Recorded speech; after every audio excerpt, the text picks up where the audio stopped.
রহমানির আসসালামু আলাইকুম। হ্যালো গাইস, কিচেন হাউসে আপনাদের স্বাগতম। আশা করি আপনারা ভালো আছেন। আল্লাহর রহমতে আমিও ভালো আছি। মজাদার রেসিপি নিয়ে আপনাদের সাথে হাজির হয়ে গেলাম। কপি দিয়ে মুরগির মাংসের রেসিপি রান্না করার জন্য এখানে আমি পরিমাণ মতো তেল দিয়েছি, তার সাথে গরম মশলা দিয়ে দিলাম কেটে রাখা পেঁয়াজ। ভাজা হয়ে গেছে। এখন আমি 1 চামচ রসুন বাটা দিয়ে দিলাম, চামচ আদা বাটা, 1/2 চামচ জিরার গুঁড়া, 1/2 চামচ হলুদের গুঁড়া, দিয়ে দিলাম 1 চামচ মরিচের গুঁড়া। এখন ভালো করে মশলাটাকে আমি 5 থেকে 6 মিনিট কষিয়ে নেব। সাথে দিয়ে দিলাম পরিমাণ মতো লবণ, আর মশলার যখন পুড়ে না যায় একটু পানি অ্যাড করে দিলাম। কষানো হয়ে গেছে, দেখেন উপরে কি সুন্দর তেল বসে দিচ্ছে। এখন আমি মুরগির মাংসটা দিয়ে দেবো। আজ আমি পাতাকপি লাল মুরগি দিয়ে রান্না করবো। মুরগির মাংসটাকে 20 মিনিট ভালো করে কষিয়ে নেব। ঢাকনাটা দেখে দিলাম 20 মিনিটের জন্য। 20 মিনিট পর আমি ফিরে আসলাম।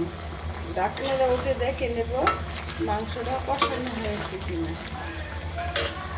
আমি কেটে রাখা পাতাকপিগুলো দিয়ে দেব। এখানে আমি অর্ধেকটা পাতাকপি দিয়েছি। পাতাকপিগুলো দিয়ে দিলাম, দিয়ে ভালো করে আমি আরো 20 মিনিট কষিয়ে নেব।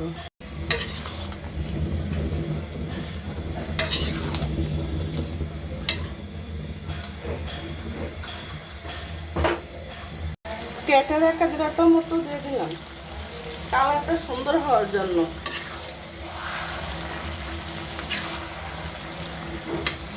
পাতাকপি দিয়ে মুরগির মাংসের রেসিপি যদি আপনাদের কাছে ভালো লেগে থাকে, লাইক, কমেন্ট, শেয়ার আর সাবস্ক্রাইব করে দেবেন।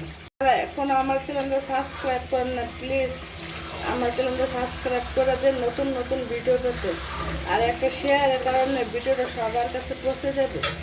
কষানো হয়ে গেছে, এখন আমি পরিমাণ মতো জল অ্যাড করে দেব। বেশি জল দেব না, আমি এটাকে বোনা রান্না করব। পাতাকপিগুলো পেঁয়াজের মতো সুন্দর করে বোনা হয়ে গেছে। এখন আমি গরম মশলা অ্যাড করে দিলাম। গরম মশলা অ্যাড করে কিছুক্ষণ পর তরকারিটা চুলা থেকে আমি নামিয়ে নেব। তরকারিটা চুলা থেকে নামিয়ে আমি পরিবেশন করে নিয়েছি। সাদা ভাত বা পোলাওর সাথে খেতে পারবেন, অনেক স্বাদ লাগবে। আল্লাহ হাফেজ।